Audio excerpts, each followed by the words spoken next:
నమో బుద్ధాయ. జై భీమ్, జై భారత్, జై సంవిధాన్. తథాగత భగవాన్ బుద్ధుడు, సామ్రాట్ అశోక్ చక్రవర్తి వారసులకు, బోధిసత్వ డాక్టర్ బాబాసాహెబ్ అంబేద్కర్కు ప్రణామాలు తెలియజేస్తున్నాను. బహుజన యుద్ధబేరి యూట్యూబ్ ఛానల్కు స్వాగతం పలుకుతున్నాను. ఈ ఛానల్ను లైక్ చేయండి, షేర్ చేయండి, సబ్స్క్రైబ్ చేస్తారని విజ్ఞప్తి చేస్తూ 25 ఏళ్ళు ఆర్ఎస్ఎస్కి జీవితాన్ని దారపోసిన ఒక పూర్ణకాలిక ప్రచారక్ చివరకు తిరగబడ్డాడు.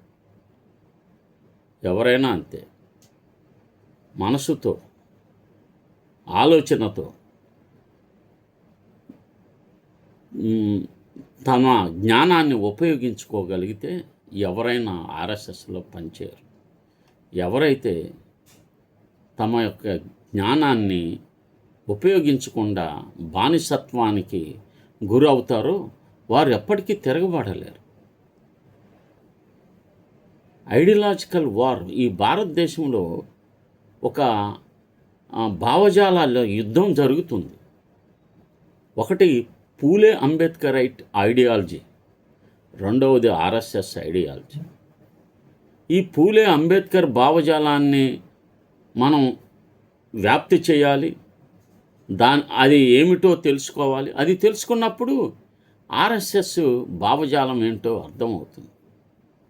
కనుక ఒక పూలే అంబేద్కర్ భావజాలానికి వ్యతిరేకంగా ఉన్న ఆర్ఎస్ఎస్లో పనిచేసిన వాళ్ళు బయటకు వచ్చి ఏం మాట్లాడుతున్నారు, బయటకు వచ్చిన వాళ్ళందరూ ఎలాంటి పిలిపిస్తున్నారో ఈ యొక్క వీడియోలో తెలుసుకుందాం. 25 ఏళ్ళు ఆర్ఎస్ఎస్కి జీవితాన్ని దారపోసిన ఒక పూర్ణకాలిక ప్రచారక్ చివరికి తిరగబడ్డాడు. ఆర్ఎస్ఎస్ మాజీ పూర్ణకాలిక ప్రచారక్ యశ్వంత్ సహదేవ్ షిండే ఇప్పుడు సూటిగా కేంద్ర హోంమంత్రి అమిత్ షా, కర్ణాటక హోంమంత్రి ప్రియాంక్ ఖర్గేలకు లేఖ రాశారు. ఆయన డిమాండ్ ఒకటే, ఆర్ఎస్ఎస్, విహెచ్పి, బజరంగ దళను వెంటనే అధికారికంగా ఉగ్రవాద సంస్థలుగా ప్రకటించండి. అంటే వీళ్ళపై ఉపా చట్టం వీళ్ళపైనే పెట్టాలి. ఈ నెల ప్రారంభంలో రాసిన ఆ సంచలన లేఖలో షిండే చేసిన ఆరోపణలు ఒళ్ళు గగుర్పొడిచేలా ఉన్నాయి. 2000లో భారతదేశాన్ని వణికించిన వరుస బాంబు పేలుళ్ల వెనుక ఉన్న కుట్రపై ఆర్ఎస్ఎస్ అధినేత మోహన్ భగవత్, ఆర్ఎస్ఎస్ నాయకుడు ఇంద్రేష్ కుమార్, విహెచ్పి ప్రధాన కార్యదర్శి మిలింద్ పరాండేలను అరెస్ట్ చేసి విచారించాలని ఆయన డిమాండ్ చేశారు. తనను బాంబులు తయారు చేసే ముఠాలో చేరమన్నారనే కోపంతోనే బయటకు వచ్చా.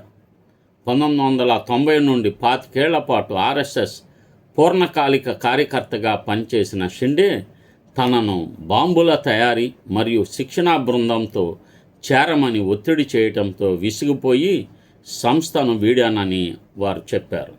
ఇది ఊహాగానం కాదు. ఆగస్టు 2022లో మహారాష్ట్రలోని నాందేడ్ ప్రత్యేక సిబిఐ కోర్టులో ఆయన ప్రమాణపూర్వక అఫిడవిట్ దాఖలు చేశారు. ఆ అఫిడవిట్లో ఆయన ఆరోపణల ప్రకారం 2003లో పరాండే మార్గదర్శకంలో దాదాపు 20 మందితో కలిసి తనకు బాంబు తయారీ శిక్షణ ఇచ్చారని పేర్కొన్నారు. ఇది ఏప్రిల్ 2006 నాందేడ్ పేలుడు కేసు విచారణలో బయటపడింది.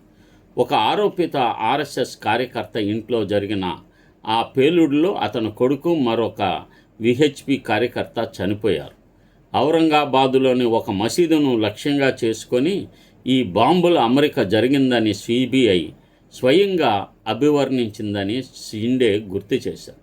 ఎన్నికల కోసం రక్తపాత కాంట్రాక్ట్గా వాషింగ్టన్లో జరిగిన కాంగ్రెషనల్ బ్రీఫింగ్తో సహా అనేక వేదికలపై షిండే ఆరోపించిన దాని ప్రకారం ఇది ఒక పక్కా రాజకీయ కుట్ర.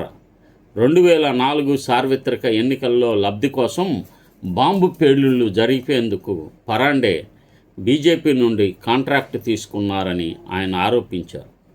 నేను ఒప్పుకొని ఉంటే నా నెట్వర్క్తో దేశం నిండా వందలాది బాంబు పేలుళ్లు జరిగి ఉండేవి అని షిండే ఆవేశంగా చెప్పారు. రాష్ట్రీయ స్వయం సేవక్ సంఘం నుండి వివిధ కారణాల వల్ల బయటకు వచ్చి సంస్థ అంతర్గత వ్యవహారాలు, సిద్ధాంతాలపై సంచలనాత్మక వ్యాఖ్యలు మరియు పుస్తకాలు రాసిన పలువురు ప్రముఖులు ఉన్నారు. వారి మాటలేమిటో తెలుసుకోండి. ఒకరు దేవనూర్ మహదేవ. సంచలన పుస్తకం కర్ణాటకకు చెందిన ప్రముఖ దళిత రచయిత, సామాజిక కార్యకర్త దేవనూర్ మహదేవ్ రాసిన ఆర్ఎస్ఎస్ అలా మత్తు ఆగాల, ఆర్ఎస్ఎస్ లోతు మరియు వెడల్పు అనే పుస్తకం కర్ణాటకలో ఒక సంచలనంగా మారింది. ఈ పుస్తకం ద్వారా ఆయన ఆర్ఎస్ఎస్ భావజాలాన్ని తీవ్రంగా విమర్శించారు. రెండో, కుల వివక్ష, చాతుర్వర్ణ వ్యవస్థపై ఆరోపణలు. దేవనూర్ మహదేవ తన పుస్తకంలో ఆర్ఎస్ఎస్ సమాజంలో సమానత్వాన్ని కాకుండా పాత చాతుర్వర్ణ కుల వ్యవస్థను మరియు మనుస్మృతి భావాలను పరోక్షంగా రుద్దటానికి ప్రయత్నిస్తుందని ఆరోపించారు. మూడవది, బన్వర్ మేఘవంశీ బహిర్గతాలు. I could not be Hindu.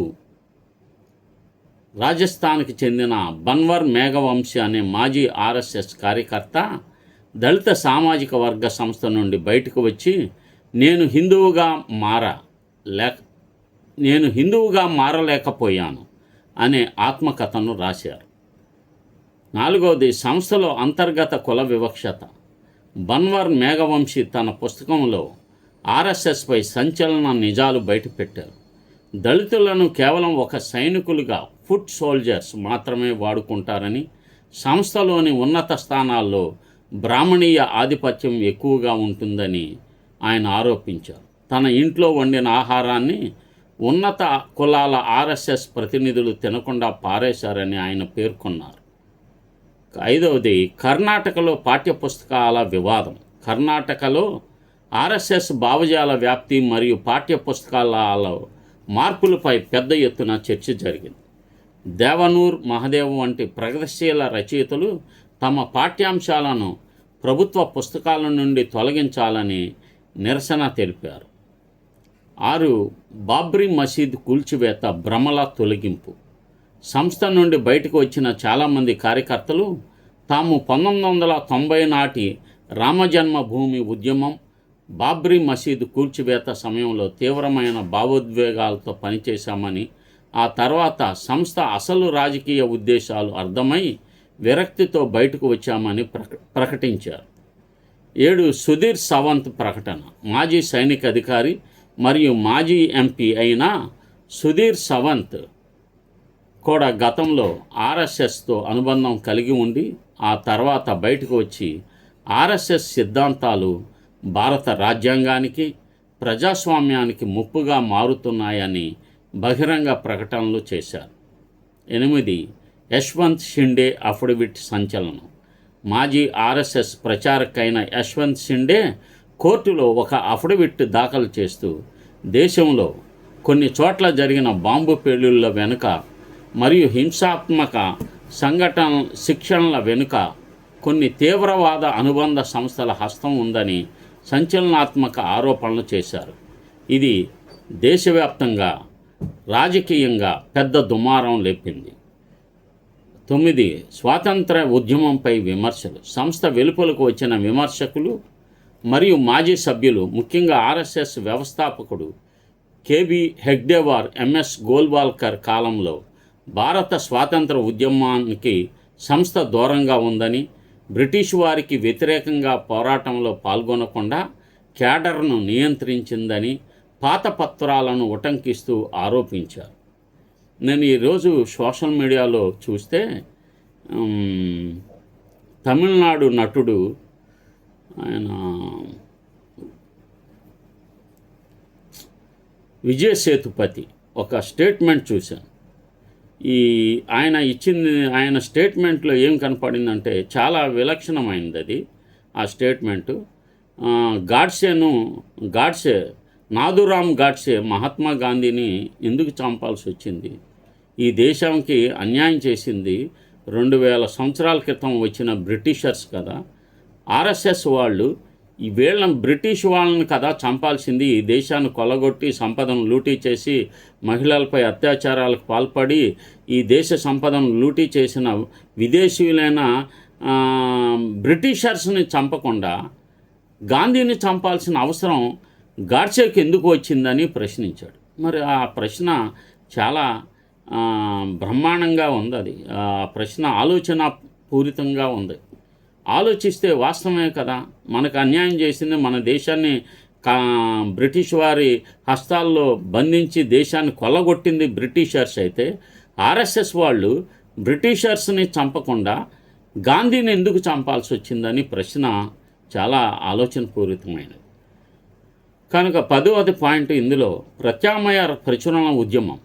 కర్ణాటకలో దేవనూర్ మహదేవ రాసిన పుస్తకాన్ని అణిచివేయాలని కొన్ని వర్గాలు ప్రయత్నించినప్పుడు ఆయన రాయల్టీ లాభాలు తీసుకోకుండా ఓపెన్ పబ్లిషింగ్ పద్ధతిలో రాష్ట్ర వ్యాప్తంగా వేరువేరు పబ్లిషర్స్కు గౌరీ లంకేష్ మీడియా ట్రస్ట్ వంటి వాటికి ముద్రణ హక్కులు ఇచ్చి లక్షలాది కాపీలు ప్రజల్లోకి వెళ్ళేలా చేశారు. రాజకీయ వ్యూహాలు మరియు నియంతృత్వం. బయటకు వచ్చిన వారు చేసే ప్రధాన 11వ ఆరోపణ ఏమిటంటే, ఆర్ఎస్ఎస్ తాము సాంస్కృతిక సంస్థని చెప్పుకున్నప్పటికీ అది తెర వెనుక పూర్తి రాజకీయ నియంతృత్వాన్ని నడుపుతుందని, దేశ సమాఖ్య వ్యవస్థను మరియు భిన్నత్వంలో ఏకత్వానికి భంగం కలిగిస్తుందని వారి ప్రకటనలో స్పష్టం చేశారు. ఈ విధంగా కర్ణాటకతో పాటు దేశంలోని వివిధ ప్రాంతాలకు చెందిన మాజీ సభ్యులు, రచయితలు తాము ఆర్ఎస్ఎస్లో చూసిన అంతర్గత కుల వివక్షతను, రాజకీయ అజెండాలను తమ పుస్తకాలు మరియు ప్రకటనల ద్వారా సమాజం ముందు ఉంచారు. మన ఆంధ్రప్రదేశ్లోనే మీ అందరికీ తెలుసు, వారితో కూడా నేను పాల్గొన్నాను విజయవాడ రౌండ్ టేబుల్ సమావేశంలో. పోరెడ్డి విజయ్ శంకర్ రెడ్డి ఈయన గతంలో రాష్ట్రీయ స్వయం సేవక్ సంఘంలో పూర్తి స్థాయి ప్రచారకగా దీర్ఘకాలం పనిచేశారు. సంస్థ అంతర్గత విధానాలు, సిద్ధాంతాలతో విభేదించి బయటకు వచ్చిన తర్వాత ఆయన ఆర్ఎస్ఎస్ గుట్టురట్టు లేదా ఆర్ఎస్ఎస్ అసలు స్వరూపం అనే ప్రధాన అంశంపై ఇంటర్వ్యూలు ఇవ్వడమే కాకుండా సంఘ్ కార్యకలాపాల వెనుక ఉన్న చీకటి కోణాలను వివరిస్తూ పుస్తకాలు, వ్యాసాల రూపంలో పలు విషయాలను బహిర్గతం చేశారు. స్వాతంత్రం ఉద్యమంలో ఆర్ఎస్ఎస్ పాత్రపై సంచలనం శంకర్ రెడ్డి బయటపెట్టిన అత్యంత కీలకమైన అంశం దేశ స్వాతంత్ర పోరాటం. బ్రిటిష్ కాలంలో దేశవ్యాప్తంగా మహాత్మా గాంధీ, సుభాష్ చంద్రబోస్, భగత్ సింగ్ వంటి వారు ప్రాణాలు అర్పించి పోరాడుతుంటే ఆర్ఎస్ఎస్ అగ్రనాయకత్వం తమ స్వయం సేవకులను ఆ పోరాటాలకు దూరం పెట్టిందని పాత ఆధారాలతో సహా ఆయన వివరించారు. బ్రిటిష్ వారికి వ్యతిరేకంగా ఆర్ఎస్ఎస్ ఎలాంటి ప్రత్యక్ష పోరాటాలు చేయలేదని ఆయన స్పష్టం చేశారు. నాగ్పూర్ బ్రాహ్మణీయ ఆధిపత్యం, దక్షిణాది వివక్షత. ఆంధ్రప్రదేశ్కి చెందిన రెడ్డి సామాజిక వర్గానికి చెందిన విజయ్ శంకర్ రెడ్డి సంస్థలో దక్షిణాది రాష్ట్రాల ఆంధ్ర, తెలంగాణ, తమిళనాడు, కేరళ, కర్ణాటక మొదలైన కార్యకర్తలకు జరిగే అన్యాయాన్ని ఎండగట్టారు. క్షేత్రస్థాయిలో కనపడే రెడ్డి, కమ్మ, కాపు, యాదవ లేదా దళిత సామాజిక వర్గాలను కేవలం హిందుత్వ భావోద్వేగాలతో వాడుకుంటారని ఆరోపించారు. కానీ అసలైన నిర్ణయాధికారాలు, పాలసీ మేకింగ్ అంతా నాగ్పూర్ కేంద్రంగా ఉండే ఉన్నత కులాల, ముఖ్యంగా మహారాష్ట్ర బ్రాహ్మణుల చేతుల్లోనే ఉంచేలా అంతర్గత నిర్మాణం ఉంటుందని ఆయన బయటపెట్టారు. హిందూ రాష్ట్ర రాజ్యాంగ ముప్పు అని. భారత రాజ్యాంగం కల్పించిన లౌకికవాదం, ప్రజాస్వామ్య సూత్రాలను ఆర్ఎస్ఎస్ పూర్తిగా వ్యతిరేకిస్తుందని విజయ్ శంకర్ రెడ్డి పేర్కొన్నారు. వారు ఆశించే హిందూ రాష్ట్ర అనేది సామాన్య హిందువుల సంక్షేమం కోసం కాదని, అది కేవలం పాత మనుస్మృతి ఆధారంగా వ్యవస్థను మరియు వర్ణ వివక్షతను తిరిగి పరోక్షంగా అమలు చేయడానికి చేసే ప్రయత్నమని ఆయన హెచ్చరించారు. ద్వేషపూరిత రాజకీయాలు, ముస్లిం క్రైస్తవ వ్యతిరేకత.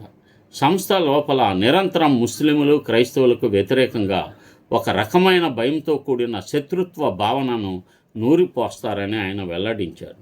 సమాజంలో మైనార్టీలపై ద్వేషం ఉంటేనే మెజార్టీ హిందువులను ఓటు బ్యాంకుగా ఏకం చేయవచ్చనే రాజకీయ వ్యూహంతోనే ఈ శాఖలు శిక్షణ తరగతులు నడుస్తాయని ఆయన తన అనుభవాల ద్వారా వివరించారు. గాంధీ హత్య, అంతర్గత వైఖరి.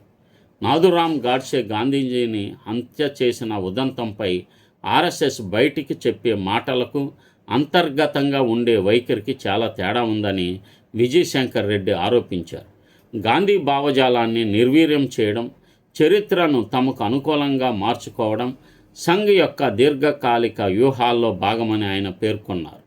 యువతను తప్పుదారి పట్టించడం, గ్రామాల్లో మరియు పట్టణాల్లో ఉన్న అమాయక హిందూ యువకులు దేశభక్తి పేరుతో ఆకర్షించి వారిలో మత ఉన్మాదాన్ని నింపి రాజకీయ అవసరాల కోసం వీధి పోరాటాల్లోకి నెడతారని, ఆ తర్వాత వారిపై కేసులు నమోదై జీవితాలు నాశనమైతే సంస్థ ఏమాత్రం పట్టించుకోదని విజయశంకర్ రెడ్డి ఆవేదన వ్యక్తం చేశారు. విజయశంకర్ రెడ్డి లాంటి ఉన్నత స్థాయి మాజీ ప్రచారక స్వయంగా తాను సంఘ్ లోపల ఉండి చూసిన విషయాలను ఆర్ఎస్ఎస్ గుట్టురట్టు సిరీస్ ద్వారా తెలుగు సమాజం ముందుకు తీసుకురావడం అప్పట్లో పెద్ద సంచలనమైంది. దక్షిణాదిలో ఆర్ఎస్ఎస్ బీజేపీ సోషల్ మీడియా గ్రూపుల నుంచి బయటకు వస్తున్న సత్యభామ లాంటి మహిళల ప్రకటనలతో పాటు విజయశంకర్ రెడ్డి రాసిన పుస్తకాలు మరియు ఇంటర్వ్యూలు హిందుత్వ రాజకీయాల వెనుక ఉన్న వాస్తవాలను అర్థం చేసుకోవడానికి కీలక ఆధారాలుగా నిలిచాయి.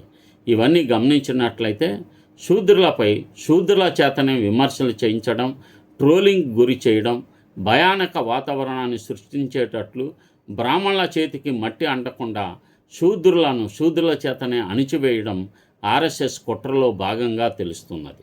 ఇప్పుడు ఆంధ్రప్రదేశ్లో ముఖ్యంగా తూర్పుగోదావరి, పశ్చిమ గోదావరి జిల్లాలో ఎగువ శూద్రుల చేత ముఖ్యంగా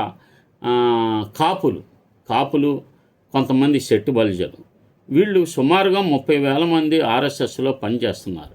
వీరు చేరిన తర్వాతనే మనకి తూర్పుగోదావరి జిల్లాలో దళితులపై హత్యలు కానీ, లేకపోతే అమలాపురం దుర్ఘటనలు కానీ, అంబేద్కర్ పేరు పెట్టినందుకు విధ్వంసం కానీ ఇవన్నీ జరిగినాయి. ఇప్పుడు కేసులు కాపులపైన లేకపోతే శెట్టి బలిజీలపైన, శూద్రులపైన పెడతారు కానీ బ్రాహ్మణుల పైన పెట్టరు కదా. బ్రెయిన్ వాడిస్తాడు. అక్కడ నాగ్పూర్లో కూర్చొని ఇలా చేయండి అని చెప్తాడు. కానీ దీన్ని అమలు చేయించేది ఎవరితో అంటే వీళ్ళతోనే, ఈ శూద్రులతోనే. వీళ్ళు హిందుత్వం అనగానే వీళ్ళకి సపోర్ట్ చేస్తారు. ఈ భీమవరం ప్రాంతంలోని రాజులు డబ్బులు బాగా ఇస్తారు. ఈ భీమవరం, తాడేపల్లిగూడెం ఈ ప్రాంతాలన్నీ రాజులు ఆర్ఎస్ఎస్ శిబిరాలను నడుపుతూ ఉంటారు రాజులు. అందుకనే రఘురామకృష్ణరాజు గారు పిలిపిస్తుంటే తండోపతండాలుగా ఎందుకు ఆర్ఎస్ఎస్ వాళ్ళు వస్తున్నారంటే వాళ్ళు దళితుల్ని టార్గెట్ చేసుకోవాలి అన్నది వాళ్ళ లక్ష్యంగా ఇక్కడ ఉంది. కనుక వీటి పట్ల ఈ దేశ మూల నివాసులపైన ఎస్సీ, ఎస్టీ, బీసీ మైనార్టీలు అప్రమత్తంగా ఉండాలి, సంఘటితంగా ఉండాలి. మీరు కూడా తప్పనిసరిగా మీకు తెలిసిన విద్యలను నేర్చుకోవాలి. కర్రసాము, కత్తిసాము మీకు ఎంతో అనుభవం. మీరు పెద్దమ్మాల దగ్గరికి వెళితే లేదా ఇతర కులాల్లోకి వెళ్తే కర్రసాము నేర్పిస్తారు. మనకు మాల మాస్టర్లు, మాదిగ మాస్టర్లు, యుద్ధ వీరులు ఉన్నారు. వాళ్ళని పిలిపించి ట్రైనింగ్ చేయించుకొని రోజు శిక్షణ పొందితే మనం ఎప్పుడైనా సరే ఫిజికల్గా ఎవరైనా మన మీద దాడి చేస్తే ఎదుర్కొనటానికి యువత సిద్ధంగా ఉండాలి. కనుక కరాటే నేర్చుకోండి. ముఖ్యంగా ఆడపిల్లలకి కరాటే నేర్పండి. ప్రతి అంశంలోనూ అప్రమత్తంగా ఉండాలని చెప్పి నేను విజ్ఞప్తి చేస్తున్నాను. నమో బుద్ధాయ. జై భీమ్, జై భారత్, జై సంవిధాన్.